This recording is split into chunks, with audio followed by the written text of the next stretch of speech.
Hi friends, welcome back to another video. இன்னைக்கு நாம i5 9400F மற்றும் RX 570 யூஸ் பண்ணி PC build பண்ண போறோம். Friends, இதுவரைக்கும் நம்ம சேனலை சப்ஸ்கிரைப் பண்ணாதவங்க மறக்காம நம்ம சேனலை சப்ஸ்கிரைப் பண்ணி பக்கத்துல இருக்கிற பெல் பட்டனை எனேபிள் பண்ணீங்கன்னா நாங்க போடுற வீடியோஸ் உங்களுக்கு உடனுக்குடன் நோட்டிஃபிகேஷன்லாம் வரும். அது மட்டும் இல்லாம PC build பத்தின டவுட்ஸ் மற்றும் கருத்துக்கள் ஏதாவது இருந்தா கமெண்ட் செக்ஷன்ல பதிவு பண்ணுங்க.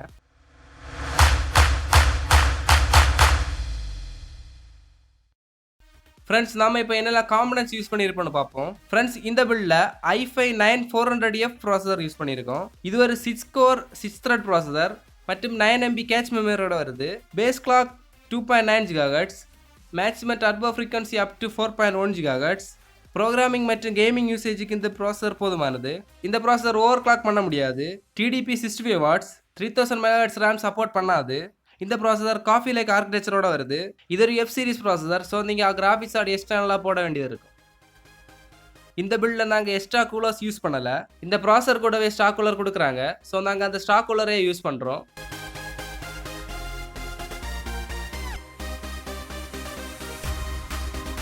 நெக்ஸ்ட் மதர் போர்ட் ஜிகாபைட்டோட B365M gaming HD motherboard use பண்ணியிருக்கோம். இது ஒரு micro ATS form factor motherboard. அது மட்டும் இல்லாமல் இது ஒரு budget friendly mother board. M.2 சப்போர்ட்டும் இருக்கு. 4 USB 3.0 port and 2 USB 2.0 port, VGA மற்றும் HDMI ஆப்ஷனும் இருக்கு. அடுத்ததா போர்டில் ஒரு சின்னதாக ஒரு LED ட்ரேஸ் கொடுத்துருக்காங்க. 2 RAM ஸ்லாட் மற்றும் 4 SATA போர்ட்டும் கொடுத்துருக்காங்க. கொஞ்சம் கூட அட்வான்ஸ் மதர் போர்ட் சர்ச் பண்ணிங்கன்னா ஜிகாபைட்டோட Z390 சீரிஸ், Z370 சீரிஸ் இல்லைனா B360 RO சீரிஸும் இருக்குது. அது மட்டும் இல்லாமல் வேறு பிராண்ட் பார்த்தீங்கன்னா ASUS MSI போன்ற போர்டுகளும் யூஸ் பண்ணலாம்.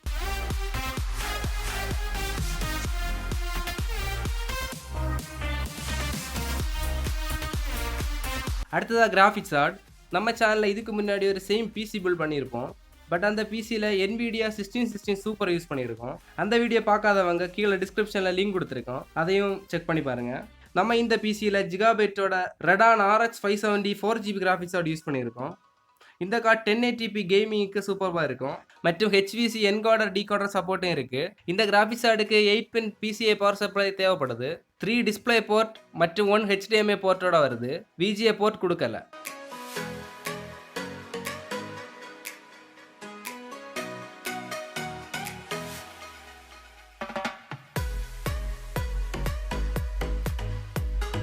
அடுத்ததாக RAM DDR4 Corsair Vengeance LPX 3000 MHz RAM use பண்ணுறோம். 2 ஸ்டிக்ஸ் யூஸ் பண்ணுறோம். 2x8 அப்போ 16GB RAM யூஸ் பண்ணுறோம். ஸோ டுவல் சேனல் நமக்கு ஒர்க் ஆகும். இந்த PCயை பவர் பண்ண 550 வாட்ஸ் பவர் சப்ளை யூஸ் பண்ணியிருக்கோம் Corsair தரப்பில் இருந்து. Corsairோட MWE 550 watts power supply 80+ certification கூட கொடுத்துருக்காங்க. பவர் சப்ளை கூடவே பவர் கார்டும் வருது. ஸோ நீங்கள் பவர் சப்ளை கூட வர பவர் கார்டை யூஸ் பண்ணுங்கள். ஏன்னா அதுலேயே ஃபியூஸ் ஆப்ஷன்ஸ் எல்லாமே வரும். ஸோ உங்களுக்கு ஏதாவது வால்டேஜ் ஃப்ளக்சுவேஷன் வந்தாலும் இந்த பவர் கார்டு தாங்கும். அடுத்ததாக cabin cooler master K380 cabin use பண்ணியிருக்கோம். இது ஒரு பட்ஜெட் கேமிங் கேபின். RGB பிடிக்காதவங்களுக்கு ஒரு வரப்பிரசாதம். பில்டு குவாலிட்டி சூப்பராக கொடுத்துருக்காங்க. ஆனால் கேபிள் மேனேஜ்மெண்ட் பண்ணுறதுக்கு ரொம்ப கஷ்டம். இந்த கேபினோட மெயின் அட்வான்டேஜ் பார்த்தீங்கன்னா உங்களுக்கு DVD டிரைவ் ஆப்ஷன் வேணாலும் கொடுக்கலாம். இப்போ வர கேமிங் கேபினெட்ஸில் உங்களுக்கு DVD டிரைவ் ஆப்ஷன் வராது. ஃபைனலாக ஸ்டோரேஜை பற்றி பார்ப்போம். லெக்சரோட 128GB SSD யூஸ் பண்ணியிருக்கோம். அது மட்டும் இல்லாமல் டேட்டா ஸ்டோர் பண்ணுறதுக்காக 1TB Seagate Barracuda hard disk use பண்ணியிருக்கோம். ஓகே ஃப்ரெண்ட்ஸ், இவ்வளோ காம்பனன்ட்ஸ் தான் யூஸ் பண்ணியிருக்கோம். இதோட டோட்டல் காஸ்ட் எவ்வளோன்னு வீடியோட எண்டில் டீட்டெயிலாக சொல்லியிருக்கோம். ஸோ வீடியோவை ஸ்கிப் பண்ணாமல் கடைசி வரை பாருங்கள். வாங்க இப்போ நம்ம PCயை அசம்பிள் பண்ணுவோம்.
ஓகே ஃப்ரெண்ட்ஸ், இந்த பில்ட் உங்களுக்கு பிடிச்சிருக்குன்னு நம்புகிறோம். ஃபைனலாக இதோட டோட்டல் காஸ்ட்டை பற்றி பார்ப்போம். எங்களுக்கு அரௌண்ட் 51,700 ருபீஸ் வரைக்கும் வந்துச்சு. ஒவ்வொரு ப்ராடக்ட்ஸோட எஸ்டிமேட்டட் ப்ரைஸும் கொடுத்துருக்கோம். செக் பண்ணி பாருங்கள். ஆன்லைன் மற்றும் ஆஃப்லைன் ப்ரைஸ் உங்களுக்கு டிஃபர் ஆகலாம். ஸோ நீங்கள் செக் பண்ணி பார்த்துக்கோங்க. ஓகே ஃப்ரெண்ட்ஸ், இந்த வீடியோ பிடிச்சிருந்தா லைக் பண்ணுங்கள், ஃப்ரெண்ட்ஸ் கூட ஷேர் பண்ணுங்கள். மறக்காமல் நம்ம யூடியூப் சேனலுக்கு சப்ஸ்கிரைப் பண்ணுங்கள். அடுத்த ஒரு புதிய வீடியோவில் சந்திக்கும் வரை பை பை ஃப்ரம் லெட்ஸ்மேன். Stay safe.